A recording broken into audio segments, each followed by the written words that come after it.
Hello everybody, and welcome to The Audible. Coming up on this week's episode, we take a look at how the APSU softball team is getting prepared for their upcoming season, NBA Finals recap, and more. You're watching The Audible on APSU-TV.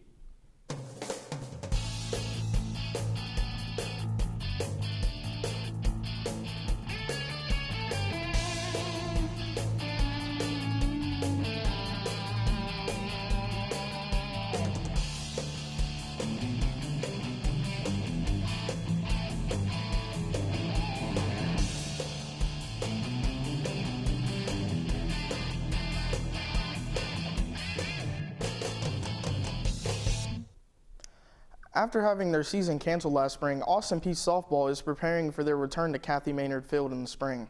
The team season came to an end last March, right as they began to catch fire. They finished their 7-game home stretch going 5-2.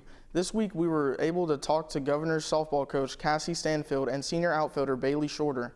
Shorter, who was coming off an impressive junior campaign, saw her hit her 100 career hits before the season canceling. Talks about what the milestone meant for her. Coach Stanfield talks about this team's practice schedule during the fall semester and how this year's team compares to the previous year.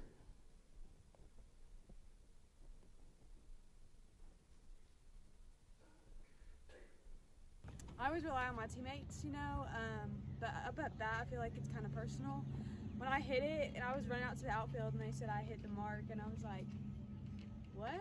And I think this year it just gives me a little bit more confidence, at the plate, knowing that I hit that, and I just want to push myself more to hit 200 this year, hopefully. Personal goal, I would say, I don't even know. Probably to have at least 10 to 12 stolen bases rather than 6. Team goals, of course, OVC championship. I was injured after the last game, and I got the call from some teammates, and my heart just dropped. Like, are you serious? Like, now I can't even come back and work even harder than I was before. The emotions were just everywhere. It was like it wasn't real, honestly. We have one new outfielder, Maddie Berner. She is meshing in great. Like, you wouldn't even know she's a freshman. We have all the same outfielders as last year, since the super seniors are returning, and we're just working hard, diving for balls, running to the fence now that we have these beautiful pads up. It's just a fun game to watch. We really just try to stay connected. We did a lot of Zoom calls, probably, 2 to 3 times a week. They knew that if I heard something, that they were going to be the first people to hear that message as well, and just really kind of keep them in the loop so they weren't in the dark. And I think that kind of gave them some assurance of like, okay, coach is going to keep us posted. We're kind of in this together. We are trying to go as normal as possible. At first, we did our 2 weeks of keeping in small groups and pods and only working out and lifting within those groups. But now we're full 20-hour week. So we lift every morning, we practice in the afternoons. So during this period of time, our 45-day window, we're trying to be as normal as possible. I think the most important goal to us is to win OVC championship. I think that's one of the things that we just keep talking about over and over again. It's one of those things that we're, let's put it out there. The more we talk about it, the more we're gonna walk like it, the more we're gonna work for it, and then let's just make it happen. I think it's always fun in the fall just to get the freshmen in and have new faces and see who is going to come and contribute right away. We've been very pleased with all of our freshmen, so we're excited to be able to add them into our team. This year's Team 36, so brand new identity, and we're just excited just to be back and getting going. If we're talking about strictly softball wise, exciting thing about Team 36 is we have an actual pitching staff. Last year we had to depend on 2 to 3 pitchers, and this year we're coming in and we have 5. So for us as a coaching staff, we're excited to just be able to tinker a little bit, see who works well with who, and then try to find the good matchup for the season. Thank you, Alex, for that insight into the APSU softball team in the midst of this pandemic.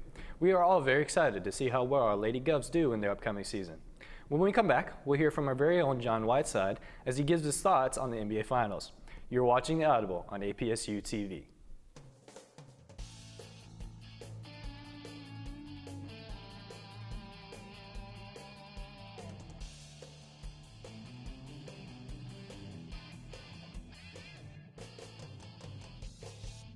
I was physically at school, but my mind wasn't at school. I had problems at home. That's when I met Narnese. She started helping me a little bit, like, Nia, I don't know what you're doing, but your future is more important.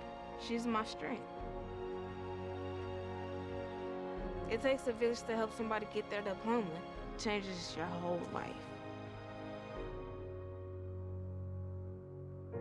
Find free adult education classes near you at finishyourdiploma.org.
We scored? Yeah, we scored. We're going to the playoffs. I can't believe I missed that. Every time I'm buzzed, I spend too much time on my phone. What? I should take your phone away. No. I'll call for a ride. Hey, why does my face look like that? I'm playing with these new face filters. Okay, you know what? Yep, that's mine. I'm gonna need that back. No. Kevin! Welcome back to the Audible. The NBA Finals wrapped up this past Sunday, and it was a game to go down in history, for more reasons than you would think. The Los Angeles Lakers are the NBA champions of the 2020 season, and they was led by LeBron James, none other. He was sensational in their closeout game against the Miami Heat. From the tip, he was in attack mode. He was going to the hole. He was bodying people in the paint, and he finished with 28 points, 14 rebounds, and 10 assists. This man is 35 years old, and he's still playing at a high level, and nobody can touch him. He proved to all his haters that he's the best player on the planet, and he walked out the NBA championship with the Finals MVP in hand. The Los Angeles Lakers' road to their 17th championship ties the Celtics for most championships in NBA history. The Celtics are one of the most historic teams in NBA, and they've been winning since the 60s, but it's LA's time now. And just like 2020, they've been gentlemen sweeping everybody from the Trailblazers, the Nuggets, and they finished with a 4-2 closeout game against the Miami Heat, who actually gave the Celtics a run, the Lakers a run for their money. It was a tight game, honestly, but LeBron and them pulled it out. But outside of basketball and the conditions of the NBA during the pandemic, it's been a lot going on in the world. The players were trapped inside a bubble away from their family for 95 days. It's like being away from your support system for 95 days. Think about your mental, think about your body, and just think how it takes a toll on you. And you put in the social justice that's been going on, people getting killed in the streets, innocent black people dying, and just this presidential debate, everything going on, and the NBA is still chugging along trying to play these games. And in my opinion, this is the toughest NBA championship in NBA history by far because all the conditions that they had to play. But despite all this, the Los Angeles Lakers bring the championship back to L.A. since Kobe did it with Shaq in 2010. The Lakers have won the championship every start of the decade. Think about this. In the 2000s, the Lakers won with Kobe and Shaq. In the 2010, the Lakers won it again. And now, finally, after Kobe's death in 2020, the Lakers won the championship in 2020. And the Laker fans are the ones enjoying this championship. Usually there's a parade in Los Angeles. Everybody's smoking cigars. Jeannie Buss is on the float enjoying herself. But this time, the COVID, the Laker fans took it in their own hands, and they started celebrating in the streets, popping fireworks outside of Staples Center, and they're just enjoying themselves. And they dedicated this to Kobe Bryant, R.I.P. And the Laker fans, they're celebrating the next opportunity when the purple and gold get to take the court again. Stay tuned for that. And this is John Whiteside with the Audible.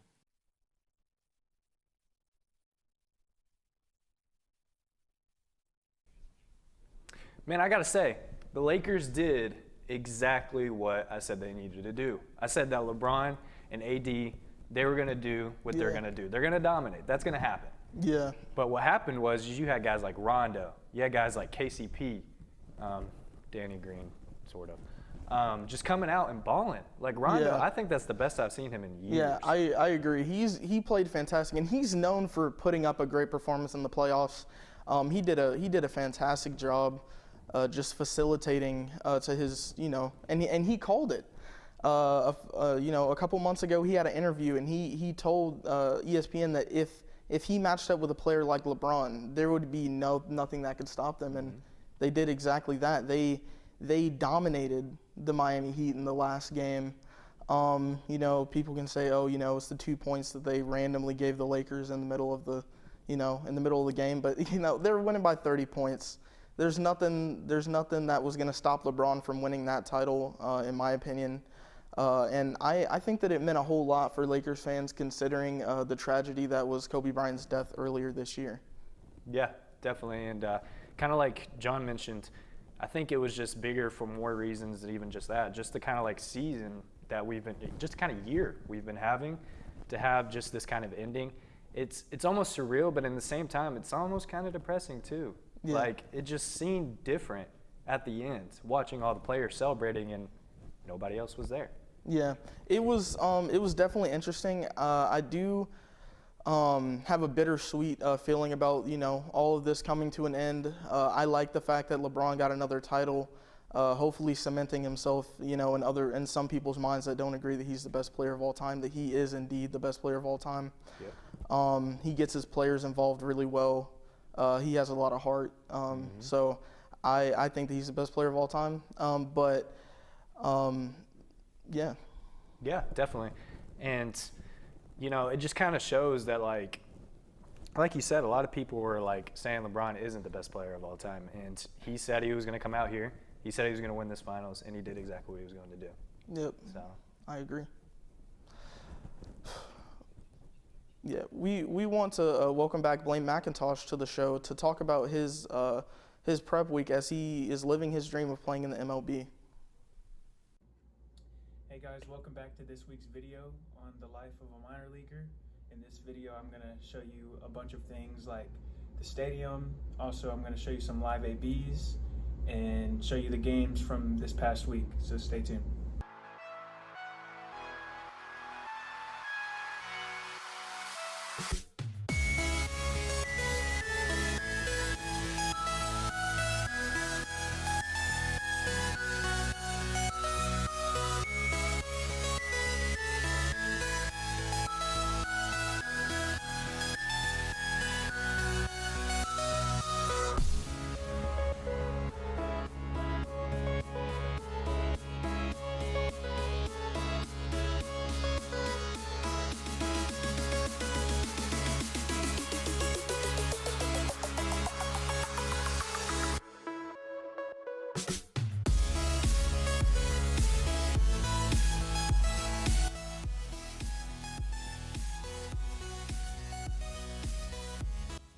Hey guys, as you can see, we started playing games.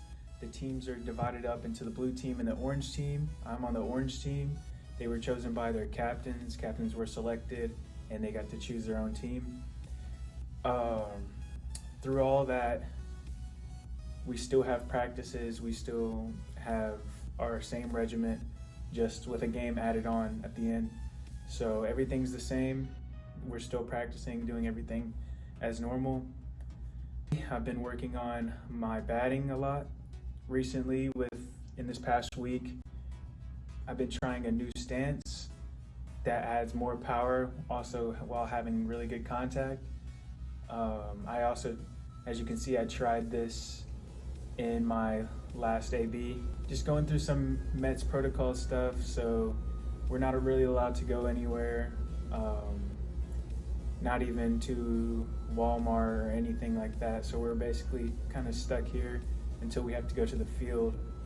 But other than that, to just keep myself from thinking about it, I just talk to my friends, play games and things like that, and just look at past ABs to find out if I'm doing something wrong or something like that. But there's more to come in the next video. Thank you for watching.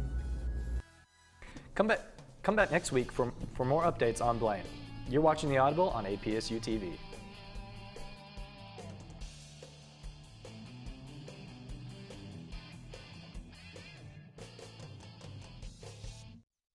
Jason, let's go see your room.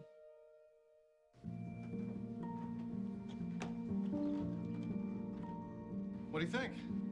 We kept it a little spare, so you can decorate it how you like.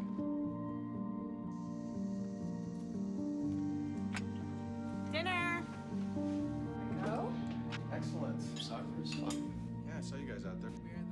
We're the family. Yeah! Oh, I thought you were on my team. Wait.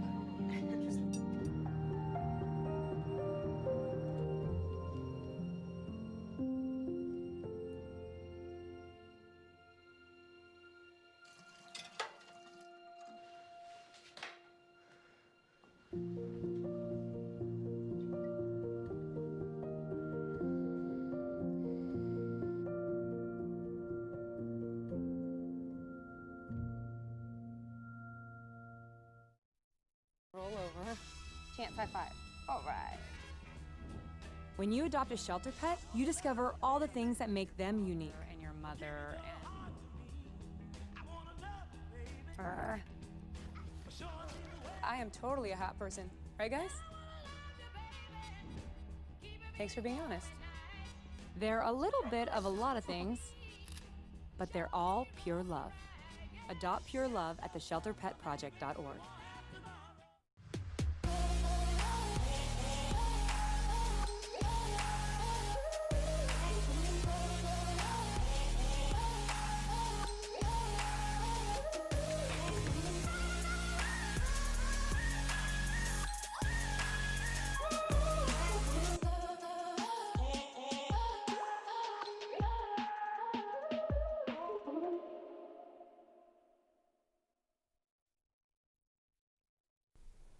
Welcome back to The Audible. Let's talk about Major League Baseball.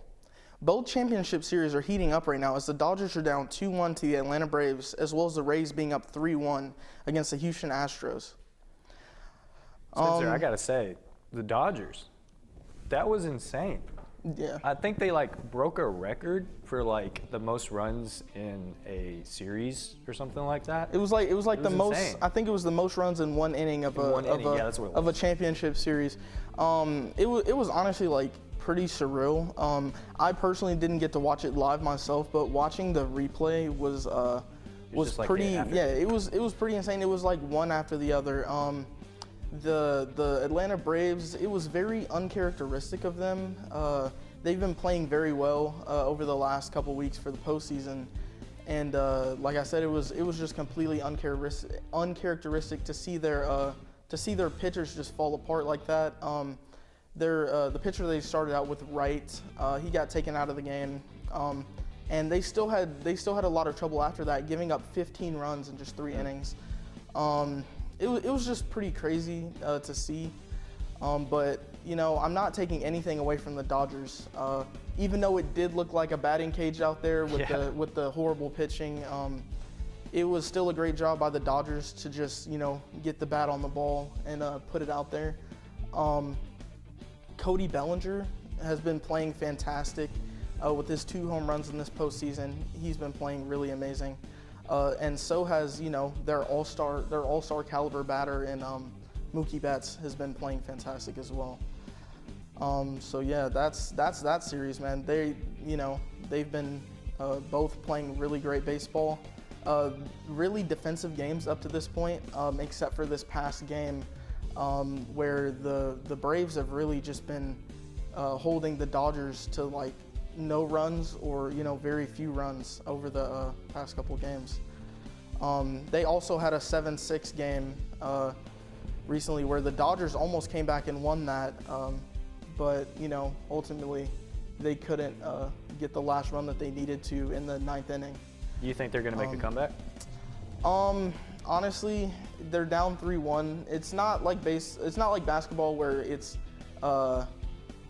almost impossible to come back from 3 runs, but they have to win 4 games in a row against a really stacked Atlanta Braves baseball team. Freddie Freeman, he's been playing fantastic, as well as Ozuna and Okuna. They've been both playing fantastic as well, both having very good batting averages and both having a home run in these postseason. But the other series, the Astros versus the Rays, is also heating up. As yesterday, the Astros took a game from the Rays. It's been a very good series up to this point. The Rays pitching, ending off with Castillo, has been really good. He's been closing out games for them, striking out 8-9 batters in a row. It's been very fantastic pitching by the Rays, but the Astros, led by Jose Altuve, have been playing fantastic with him having 5 home runs in this postseason. They've just been playing fantastic. And then, the next thing we're going to talk about on this show, though, is the Bills versus the Titans. And Sunday's game between the Bills and the Titans blew out the Bills 42-16. What do you think about this game? I have to say this. I have to go back on what I said about 2 episodes ago. I don't normally go back on what I say. I normally stand firm in what I say. But this, I have to go back on it. Titans are swimming this season. I'm saying it right now. They're swimming. They're gone. They're winning. They're winning the playoffs. They're coming championships. It's done. It's over. They really surprised me coming out in this game versus a really stacked Bills defense. The Bills defense is top 5 again this year. But in my opinion, the Bills are not going to get beat like this again this year. It was a fantastic showing by the Titans. Derrick Henry balled out. Ryan Tannehill balled out. He had 3 touchdowns. And then I think he even had a rushing touchdown on top of that. Yeah. It was just a really great game for them. Josh Norman, can we just send some prayers to Josh Norman? He got absolutely demolished by Derrick Henry in the second quarter by a monstrous stiff arm. Yeah, that was a mean stiff. And A.J. Brown also caught a touchdown on him in the first quarter. So just prayers to that guy. But this was a fantastic game, really, on both sides. Josh Allen had a couple interceptions, which was very detrimental to their game, obviously. But one of the interceptions was not even his fault. You know who the number 1 guy was, though, getting all those interceptions? Hey, it was Malcolm Butler. Malcolm Butler. It was also a surprise to see him doing so well. He was doing. Yeah. He was dominating. Because since his Patriots days where he was picking off interceptions in the Super Bowl. Yeah. He hasn't really done much for the Titans. But this game he really showed up. He came out. Yeah. He came out to play. Harold Landry as well. Yeah, getting his first sack of the season in this game. Yeah, it was really awesome to see. It felt like everybody on the Titans was playing in sync, and it felt like they were actually like a team. Yeah. I would like to point out something, and I had never heard this take before, but something that I heard Colin Cowherd say this past week, which was that the Titans are a very similar team to the Baltimore Ravens. And thinking about it now, I fully agree with the points that he was making. He said that they're both running teams, which they are. They live and die by the run, and so do the Titans. And the Titans really got the running game going this week versus the Bills, and it led to them getting a victory. They did, but I will say they were killing it in the air too, which is what I said, a couple episodes ago. Is what they needed to do. They needed to figure out how to, get away from the run game as much. I mean, obviously it's Derrick Henry, so you have to do it, but you kind of have to pull away from that a little bit and throw it in the air sometimes. Right. And Tannehill was he was dominating. He even was getting out of the pocket too. And we have to think about it like this. They have a great running game, so one of the big things for them is going to be play action. And luckily for them, last year, I think Ryan Tannehill had the best completion percentage of any play action quarterback in the league. And that's really good when you have a great running game. You have a great offensive line for rushing the football. And like I said, you obviously have King Henry. So he's gonna get his yards in the first quarter, second quarter, and then if you guys have to come back late, you can go to some of that play action to get the players moving around a little bit more on the defense, shifting motions to get them a little off balance, so that you can throw those deep bombs. A.J. Brown had a really good game, coming out with a touchdown and a couple of receptions. Yeah. As well as that rookie. He yeah, was killing it too. Yeah, he was indeed killing it. Jonnu Smith as well had a great game. So like you said, it was what they had to do. Derrick Henry had a couple of touchdowns. But can we also just talk about the thing that happened this past week, which was very sad for the Dallas Cowboys, and Dak Prescott getting injured. It was just a really sad sight to see.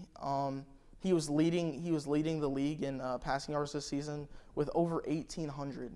He was absolutely killing it. And just seeing him go down like that, just the look on his face, you could see that he was frustrated with the fact that he had gotten injured, and this is his best season so far up to this point. But I think he's in his prime now, and I think that he will continue playing great for years to come. Yeah. It says he's going to be out for 4 to 6 months, so hopefully he's going to be better than ever come time for him to play next season. What do you think about Andy Dalton taking over the reins for him? I don't know how well that's going to work. Yeah, Andy Dalton hasn't been a starting quarterback for a couple years now. Yeah. Ending off with the Bengals, he didn't really have a great last season for them. But as you can see now, that worked out pretty well for the Bengals. They got Joe Burrow in the draft, so everything's going well with that. But Andy Dalton starting for the Dallas Cowboys is going to be really weird. They're going to have to rely on Ezekiel Elliott a ton. Yep.